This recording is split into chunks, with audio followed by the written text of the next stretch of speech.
अस्सलाम वालेकुम। ये एंटीसेप्टिक माउथ वॉश होते हैं जो बहुत से लोग ये समझ के भी इस्तेमाल करते हैं कि इससे मुंह की स्मेल भी चली जाएगी और शायद ब्रश भी ना करना पड़े। तो ये बिल्कुल गलत तरीका है, इनको इस्तेमाल नहीं करना चाहिए रूटीन में। आप अगर ब्रश करते हैं और दांत अच्छी तरह साफ़ करते हैं तो इसकी ज़रूरत नहीं होती, उल्टा इसका नुकसान होता है।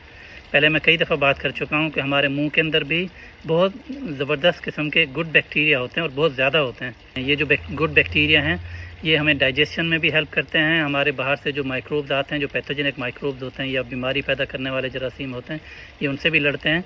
ये अल्लाह ताला ने हमारे अंदर डिफेंस मैकेनिज़्म रखा हुआ है, हमारी अपनी फ़ौज रखी हुई है। तो हम ये इस तरह के एंटीसेप्टिक माउथ वॉश यूज़ करके तो उनको मार रहे होते हैं। वक्ती तौर पे थोड़ी सी देर के लिए लगता है, ज़रा सांस अच्छी वो मिंटी टाइप का उसका वो होता है, लेकिन ये इसको रूटीन में यूज़ नहीं करना चाहिए, ये हमारी बॉडी के लिए नुकसानदेह।